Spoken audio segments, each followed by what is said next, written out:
In this video, I would like to talk about several practice questions in the policy's impact of our economy, okay? So let's first look at this question.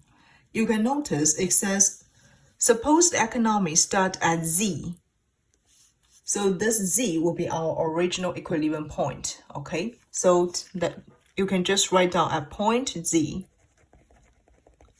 They intersect with three curves, right? So we have the long run aggregate supply curve, we have short run aggregate supply curve, and the aggregate demand curve D2, okay? So this is our original equilibrium point.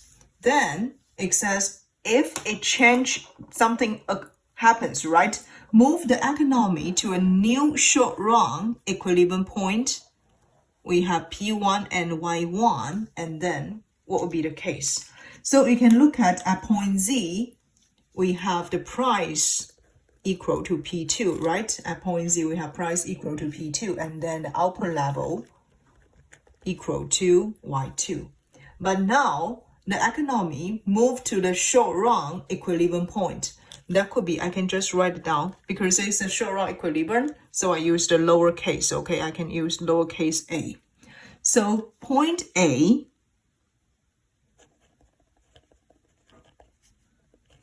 this is lowercase a, is the short run equilibrium point.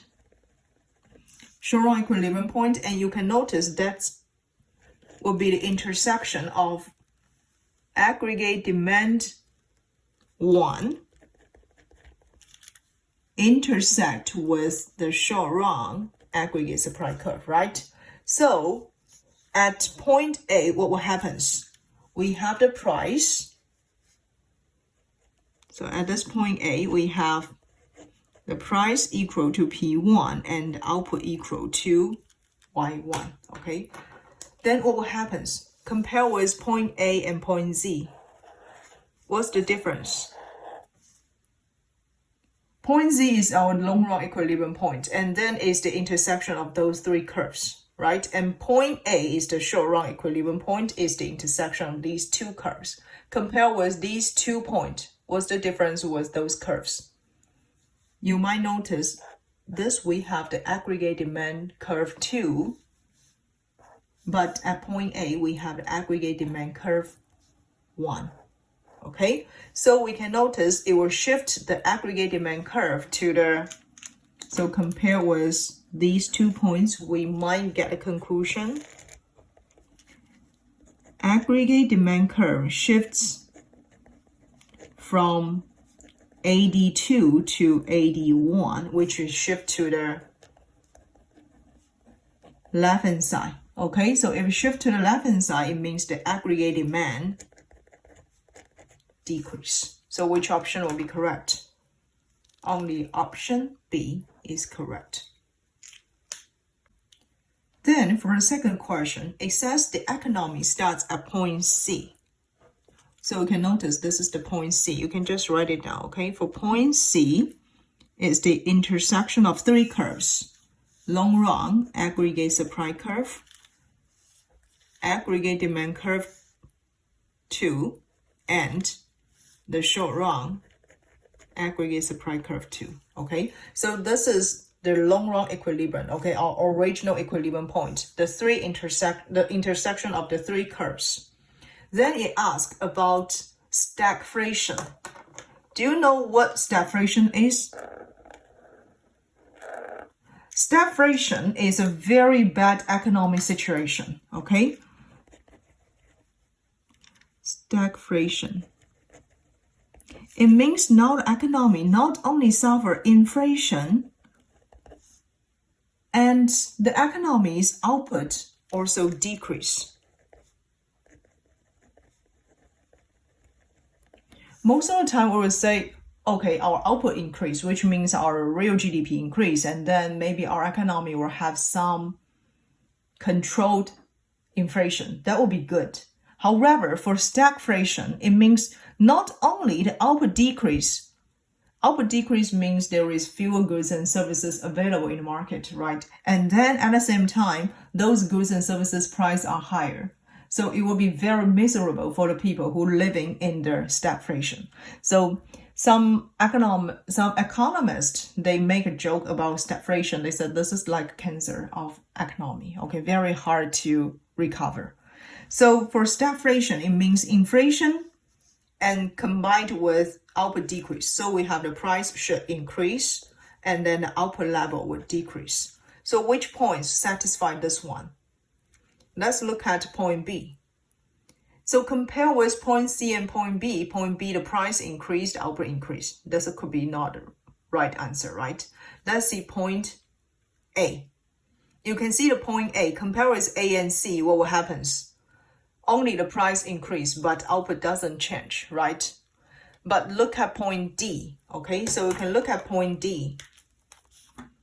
At this point, compare with point C, we have a higher price level and we have lower output, because at point C originally, okay, you can see originally we have the output level equal to Y1 and then we have the price equal to P1. So I will just write it down. At point C, we have price equal P1, output equal to Y1. However, at point D, look at point D, we have the price equal to P2, which is higher than P1. So we have inflation, right? It satisfies the first condition.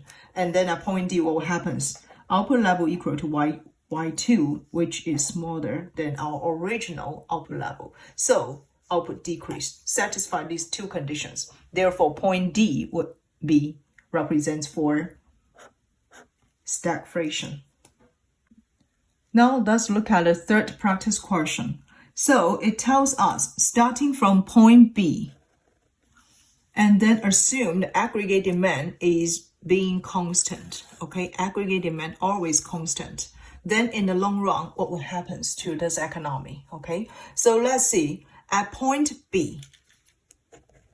You can just write it down. Point B, which is the intersection point of aggregate demand curve and short run aggregate supply curve, right?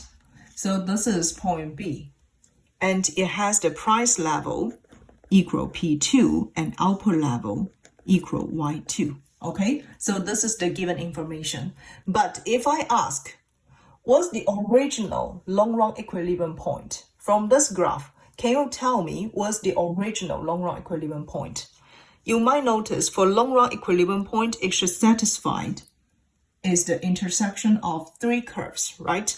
So we have the long-run aggregate supply curve, aggregate demand curve, long-run aggregate supply curve, aggregate demand curve, and only at point A, we have the short-run aggregate supply curve, okay? So point A should be our original or initial long-run equilibrium point. And then at point A, what will happen? You can notice at point A, we have the price level equal to P1 and then output level equal to Y1. So at this long-run equilibrium point, we have the unemployment rate equal to natural rate of unemployment. Okay, so let's go back to checkpoint B. Now it says the economy is starting from this point B. Okay, we have the higher price level compared with this initial long-run equilibrium. Okay, price level is higher, and price level is lower. Okay, because P2 is lower than P1, and then we have a higher output level. So higher output level also means the unemployment rate would less than natural rate of unemployment, right? So point B, although this is the short-run equilibrium point, however, point B is not stable in the long run, because from this part, we have more output level. We also have a shortage in labor market, okay? So that means there is a shortage in labor market.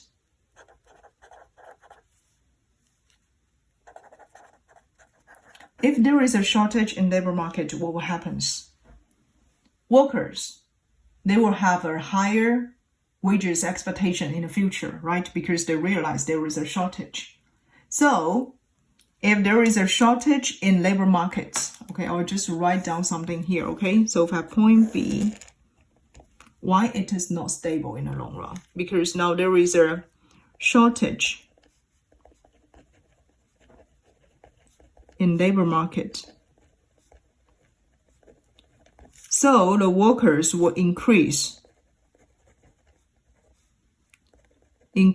their wages expectation.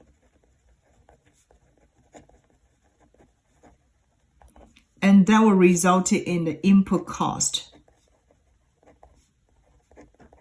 increase. And once the input cost increase, what will happen to firms and corporations? So for firms and corporations, or just write down firms. So for firms, they will consider to decrease output. Because now the input cost will increase in the future, okay? So after the long run, the firms will decrease the output. And when firm decrease the output, what happens?